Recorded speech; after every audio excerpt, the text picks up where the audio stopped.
Welcome to Crimson Guitars, welcome to my home studio, and welcome to Nebula 2. I am building essentially an electric guitar body-sized acoustic thing with multi-scale and coolness. I really should figure out what the hell to call this damn instrument. Let me know in the comments below. Is it an electroacoustic? Is it an acoustic with electric guitar stylings? Either way, in this episode we are going to be making a mold because we are bending the sides a la full-on acoustic type build. One block of wood, it is a little bit shallower than the height of our ribs. Yeah. There's all sorts of things swirling around my brain pan right now. Burn it. Today, the fun begins. Haha, yay! Whatever you do in a guitar build or an instrument build of any sort, do not lose your center line, and the first part is to make sure it's correct on the templates and then move that onto your molds, etc. You can lose your mind swiftly once you lose your center line. That being said, as you have no doubt spotted, this section is very, very narrow in comparison to the template. As I mentioned last week when I was cutting it up, decided not to use the table saw, and I cut the pieces as wide as my bandsaw would allow. Now I'm going to have to do some extra work because of that laziness, and it's not feeling worth it. Curse past me. Curse him. Anyway, I'm planing the sides down, and then I'm going to have to glue sides on now to give you some strength.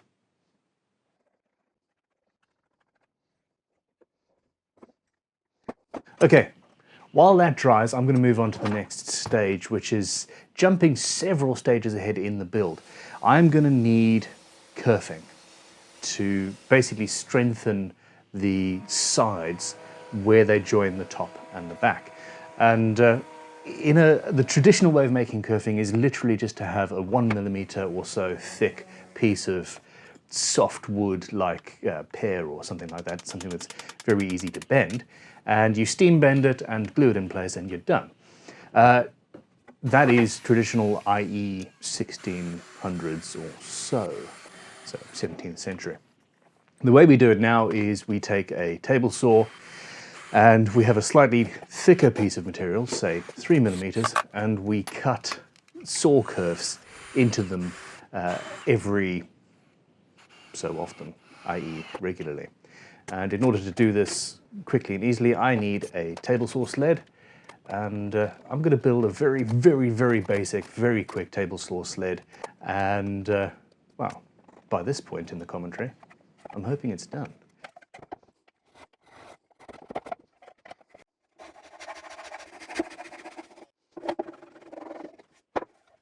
Essentially, we've got a U-shaped piece of wood with a cut through the middle. Once the sled is built and running smoothly with beeswax, etc., it is time to make a small sliver of wood that matches the slot or the width of the saw blade. And that will then get glued to the inside of the sled, and that will sit inside each subsequent slot and essentially act as your stop so that you have a set of even curves cut. Now the blade is going to be coming along here, cutting slots along the bottom, so we only need that to be as deep as the slot is going to be. It's a tiny little thing. There we go.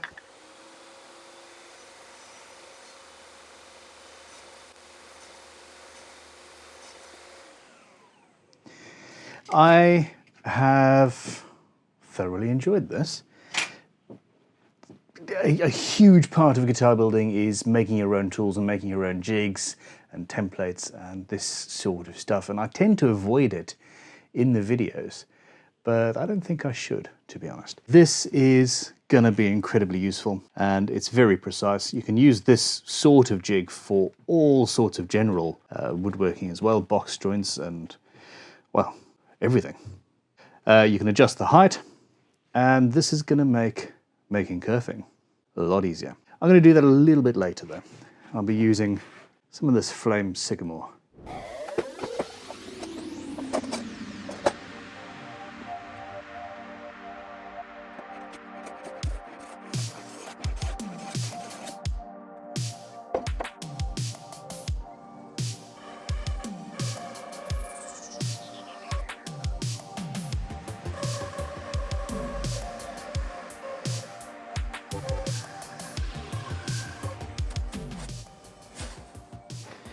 And that is what happens when you are using the wrong method. Hello.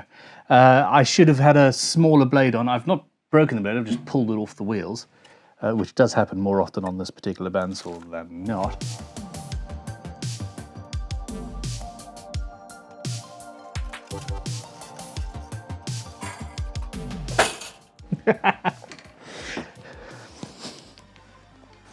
Okay, that scared me.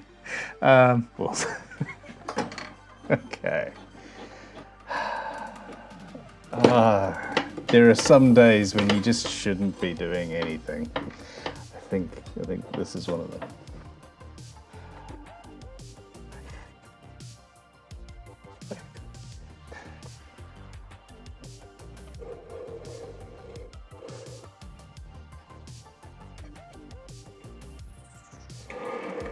So I'm changing the angle of the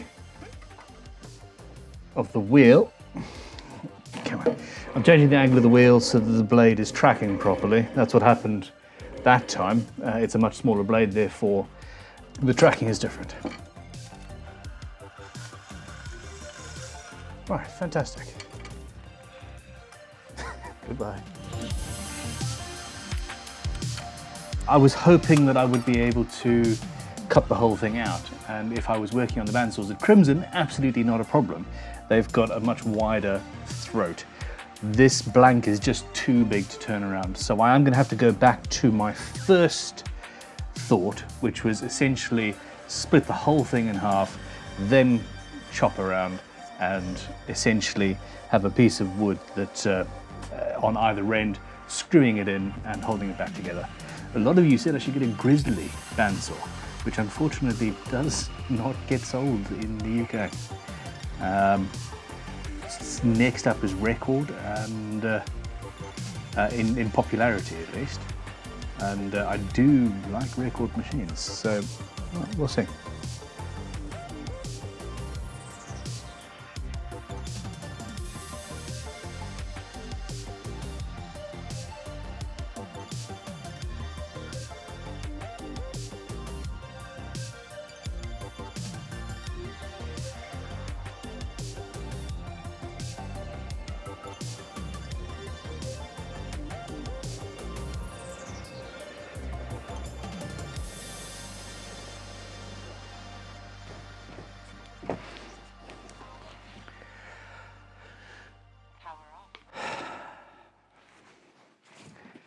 Okay.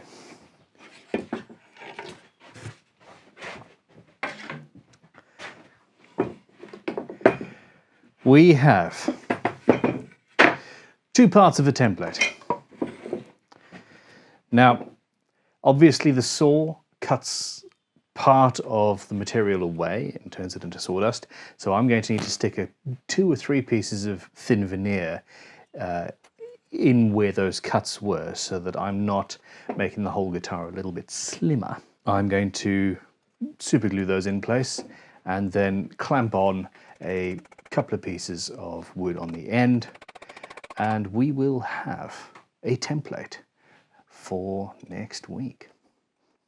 It's not a template, it's a mold. I've had enough for today. Absolutely. We're done.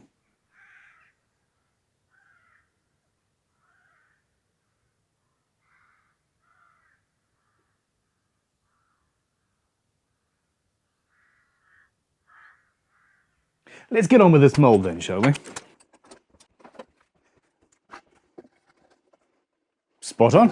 All right, the next stage in this is to just continue tidying up, plane off the high edges, rasp and file in the spots where the sander couldn't get in the lower horn, and just make sure it is absolutely perfect, absolutely square, and then we can finally get on with bending some sides.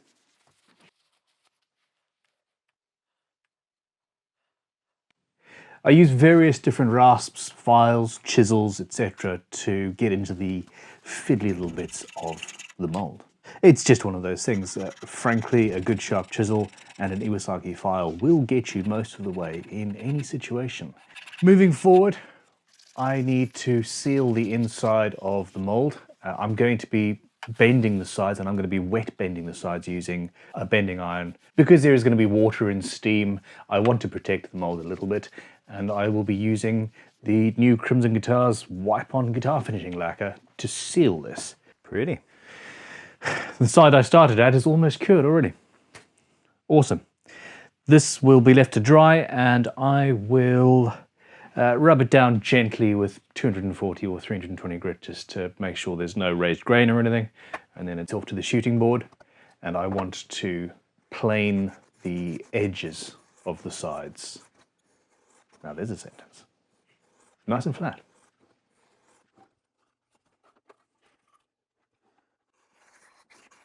I now need to figure out the thickness, the depth. We're about 54 millimeters. The next stage of the game is removing the excess material from the edges of these beautiful, wonderful, delicate, gorgeous lumps of wood. Now the issue is that the zero clearance insert in this bandsaw has a whole hell of a lot of clearance, and if I tried to cut this wood using that, the blade would pull the ribs, pull the sides down into that hole and shatter them. It would not be nice, even with this relatively delicate 10 TPI blade. So I need to make a new insert. I don't have the energy right now. In fact, I'm fairly sure I have a spare one floating around somewhere. I'm going to do something quick and easy.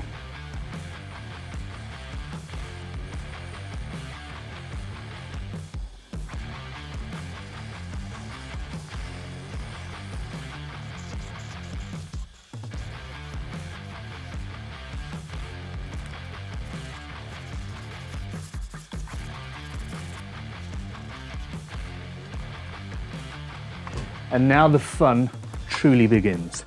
I am not bending this with a massive jig that requires a massive jig. This is the modern version. This is a modern, thermostatically controlled version of what was essentially a hollow pipe. You could either have basically an inside oven with a chimney on it, and you use the chimney, and you change the heat by opening and closing the doors, etc. Or literally run a blowtorch into a hollow copper pipe, or any number of sketchy things like that. This has a thermostat. The aluminium heats up over time, which is why I can still touch it. I'm going to leave this for 20 minutes. I've just turned it on. It's on high. I'm going to go and get some nice clean water, and all of the preparation of these sides now culminates in me, hopefully, bending them to fit the mold. I've of course complicated my life by making it into multiple different pieces rather than just the two, and by using an incredibly beautiful, very burly, I'm imagining wood with just sort of muscular arms going around. It's very, very burly, very figured, and that means that it's prone to break. So we'll see. Warming up now. You know that your bending iron is ready when you spray a little bit of water on the top and it instantly dissolves. Up to that point, don't bother going. That'll do. Let's figure out where we're putting this wood.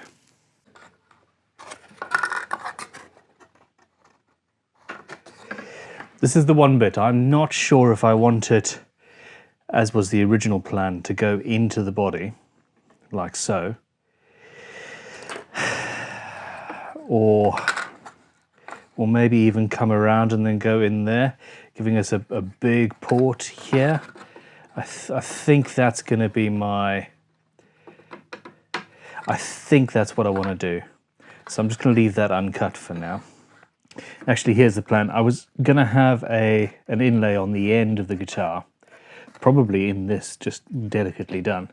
And that can easily follow that shape. So if this starts there, this natural edge will be here. And then with this natural edge starting here, matching that, then I'll be able to have a gap here. This can go on into the inside of the guitar, which I like the idea of, but that also means that I don't have to try and make a fake natural edge along here, including all the coloring, etc. While I could do that, I'd rather not, because I really do like the idea of having a sound port there in that way. That was the original plan after all. Let's get to bending. When bending, as with most things guitar building, preparation is key. You need to make sure that your wood is nice and thin. Anywhere, depending on what the timber is, anywhere from 1.8 to 2.2 millimeters is fairly standard. You can go thicker, but do not fall into the trap of worrying that the instrument will be too delicate if you do go down to 2 millimeters it's delicate, but with everything else that we're going to do, it is going to add strength and be more than strong enough. This is standard fare for an acoustic guitar. You need to be aware that you have to bend square to the iron. If you have your piece of wood off at an angle, even a slight angle, you are going to be bending in a twist, and you do not want to do that. The top of most of these bending irons is at 90 degrees to the edges, perpendicular, I'm learning that word, and as long as you are careful, you can use that to guarantee that you are on the square. Another option is to make a table fitted around the base of your iron, onto which you'll actually rest the wood as you work, and make sure that that is nice and square. And it's a bit of a hack, but a useful one, I would say. So first apply water to the side away from your bend, and immediately the wood will start curving towards that. Essentially the fibers in that side are immediately engorged, and it's making the wood want to close up. The quicker you apply water to both sides, the more stable it is. And there we go. Do not forget where you want your bend to be. You kind of need to know. So that is going to be that. And I want to avoid burning myself. If it's in too close, you can use a sanding block.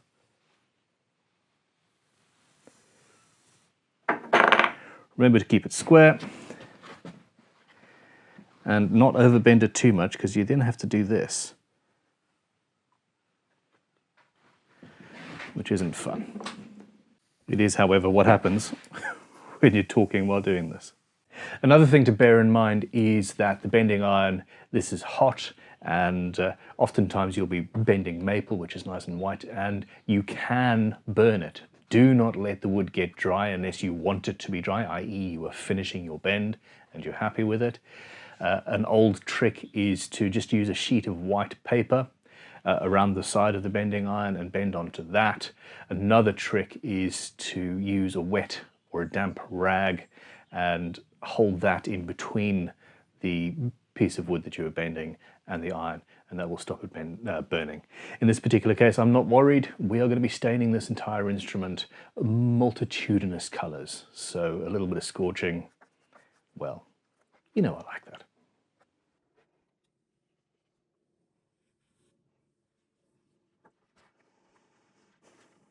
like that. Let's go a little bit more. If you move the point of heat gently, it spreads it and you're not running the risk of snapping things too much. Once it's dry, masking tape is a good bet. Now, I'm not happy with this bit here. We've got a curve and then a straight bit, and then our curve is going in. And I can work with that. But that little straight bit, I just need to dampen here again and get rid of that incongruity. And once you're happy with the shape, you can either leave it to dry or gently dry it off without putting any pressure on. I do love this process. I wish I did it more. This is going to be interesting. I'm going to have to build this up from the back. I'm going to have to glue the back on and then go on to the neck, etc. Of course, I'm making my life rather more difficult than it needs to be. On to the more traditional side, which is going to be in one piece and which I've been avoiding because that is where we have a cutaway and a very, very real possibility of catastrophic failure. It's a very, very tight bend and, well, I'm warming the whole area around where I want to bend. And the steam is doing its work.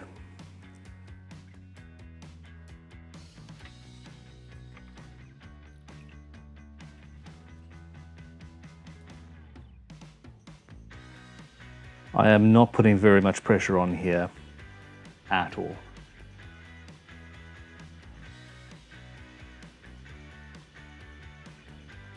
I'm also trying to keep my fingers away from the iron.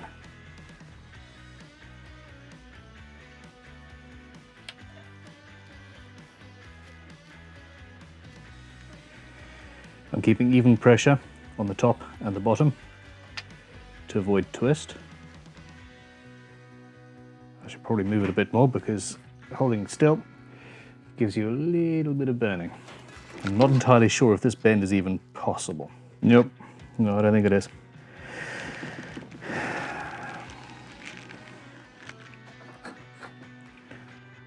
So there's a crack starting to form here, which is as expected. I'm just going to let this dry for a bit while I consider my options. One of which is to cry, just a little bit. The initial plan was to have, in this point, which is a hard corner, 2 joints and 2 different pieces of wood, and we're gonna just have to do that. Now, the beautiful thing is we have the burl, and we're gonna use that to create another sound port in the same way as it matches the rest of the build entirely. It is a pity that did not work. C'est la vie. How would you have done it? Onwards with a jeweler's saw, preferably one with a blade that's already taut. And here we go. As I said earlier, I am going to tidy this up properly later. Oh, that works really well, actually.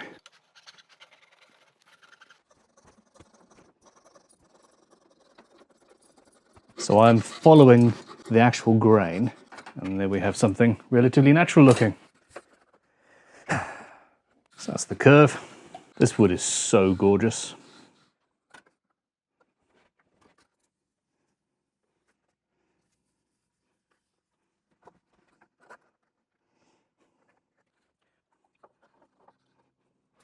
Now, this is actually bending far too easily. It's not ideal. Come on, that bit is not good. You're fine, you're fine. You. Let's go just a little bit. And then dry you out like that. There we go. All right, I'm just gonna tape this in place. I can come back later if I need to and adjust. Once it's dried, I want to see what happens.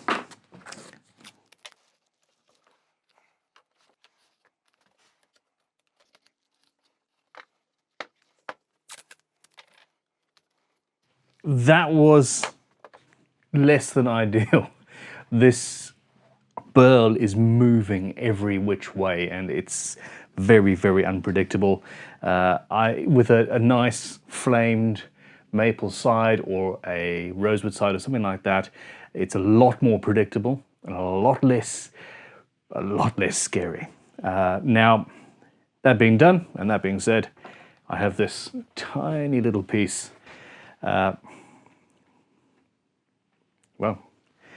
Let's see what can be done. So first of all, I want to straighten this off. That is,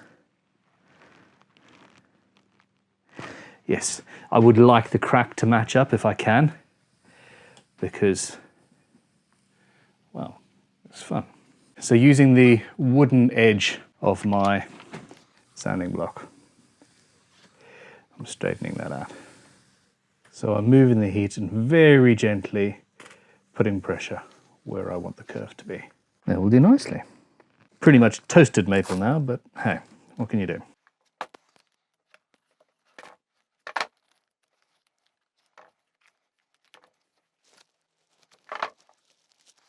I hope that, if nothing else, this was entertaining. I never thought that I would ever try and bend a 5-piece side, 6-piece side to an instrument. But here we are. It's going to look amazing. It is going to look incredible when it's done. You can see in there, that's the sound hole on that side. It's fully supported. The back is going to have something else going on just there, I suspect. And then as we go in, that's the other sound port. And then a very gentle, you probably can't even see it, just in there. We'll get there in the end. I have got a lot to do still. There's some excess to be chopped off here. I'm gonna make some kerfing. I'm gonna see, I might have to do a little bit more bending to get this sorted out next week, but I'm quietly confident. Now, I hope that this has been enlightening in some way. It has certainly made for an interesting afternoon or two for me. Making the mold is boring. Thicknessing wood is boring. All of this preparation work is boring, is relatively boring to do, and I imagine it must be pretty tedious to watch as well at times. I hope that that isn't the case, but if it is, I apologize. Next week I will be making kerfing on the table saw. We'll try and keep that part of the edit. Contractor's saw. We'll try and keep this whole thing moving on a little bit more rapidly from now on. I will be making kerfing. I will be gluing kerfing to the sides, or to these sides. I will be gluing these sides to the back. I will be carving the end of the neck and figuring out how that is going to be installed. And hopefully we will even get the neck on. We will end up with a hollow body minus a top that is ready for the neck. There is one other thing that needs to be done, though, and that is that the top is supposed to have a modern radius carve. I'm still not entirely sure how I'm going to do that. The thought has been to make just a sanding jig, which is essentially just a cone with sandpaper in it, and I just sand up and down. Or, well, for a period, I thought that the mold was going to have that shape in it. An alternative is I literally just draw the curve that I want on the edges and finesse it down with hand planes and leveling beams. We'll see. That is next week. This is this week. I hope you've had fun. Please click like and subscribe. Please let me know what you think of the other build that's going on at the moment. The fan fret kit that people are calling Shrek. I mean, I like Shrek. We'll see. Anyway, goodbye. Thank you. This has been a long one, hasn't it? Cracky. It's been fun. See you later. I need intravenous coffee. Intravenous coffee indeed.